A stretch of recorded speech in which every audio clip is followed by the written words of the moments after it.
Je suis l'apôtre Alain Élisée Osélé. Nous sommes en pleine activité, un séminaire de 3 jours que nous avons dénommé x3. Et nous avons commencé la journée d'hier. Hier, nous avons commencé cette activité avec un sous-thème: vaincre la défaite et briser les limites. Et aujourd'hui, nous avons parlé d'un sous-thème qui est intitulé « Je ne reculerai pas ». Et nous avons parlé du recul comme étant la rétrogradation. Et nous voyons que nombreux des enfants de Dieu rétrogradent, c'est-à-dire ils sont en Christ, mais dans leur marche, ils sont hors jeu. Ils sont déjà à l'écart.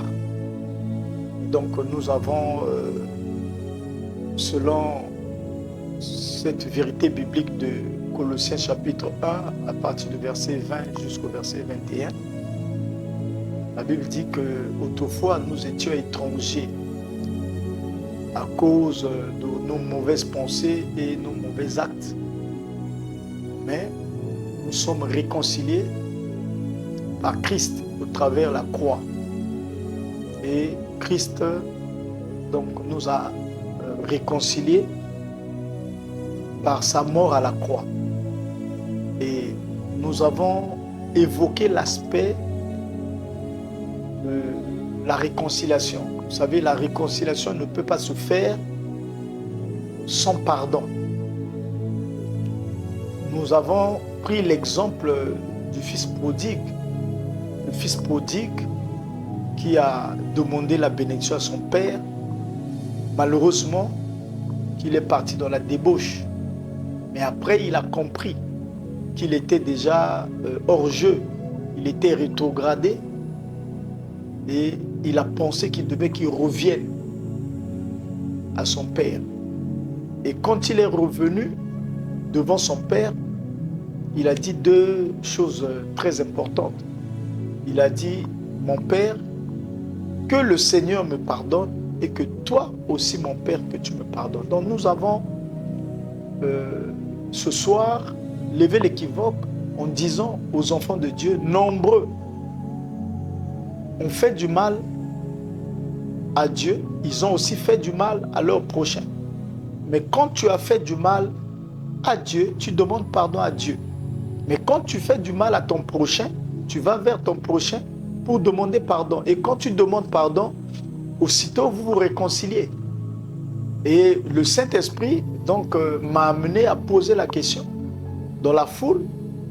Et nous avions eu 4 personnes.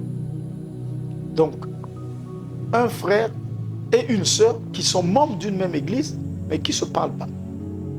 Et aussi 2 sœurs d'une même maison, d'une même famille, qui sont dans la même église, mais qui ne se parlent pas. Et vous voyez, il y a dans beaucoup d'églises comme ça, nous avons ce genre de chrétiens. Donc le Saint-Esprit, par ce message, a donc